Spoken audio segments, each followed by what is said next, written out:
happened this evening west of the Shetland Islands. Sky sources say that so far 15 people have been taken to hospital, but a search is continuing for 3 others still missing.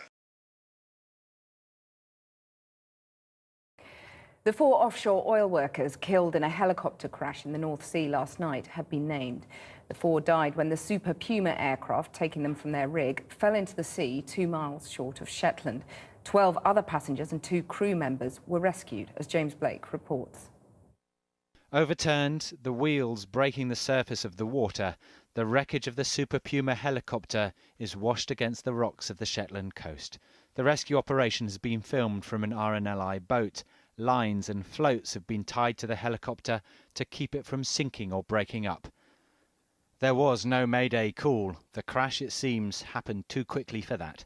The helicopter's own lifeboats had been deployed, but were found empty. One body has yet to be recovered. It's thought it's still trapped inside. They quickly identified the helicopter in the water and immediately started to recover people from the water surrounding the aircraft. They were contained within a reasonably small area. The wind and tidal conditions last night were from the south and therefore keeping everything contained. The survivors were airlifted to Shetland. Wearing yellow survival suits, these men were brought ashore, some more injured than others. One of the survivors spoke to his mother from hospital.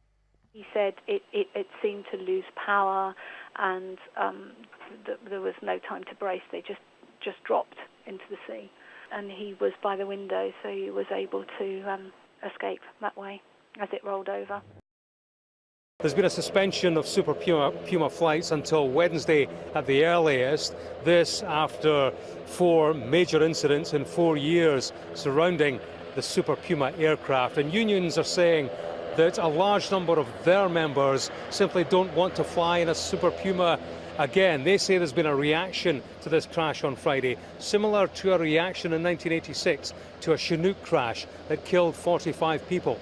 Then workers petitioned offshore companies not to use the Chinook ever again, and offshore companies complied with that request. Take a look at a Facebook page that has been set up called Destroy the Super Pumas. It's attracted many thousands of likes. Now, it's only a Facebook page, but the unions say that kind of sentiment is reflective of one shared throughout the offshore workforce. There appear to be serious safety questions surrounding the Super Puma. There is much riding on the crash investigation.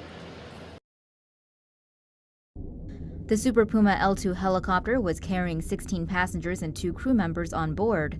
The aircraft was approaching Sundberg Airport at around 6:20 p.m. when it lost contact with air traffic control.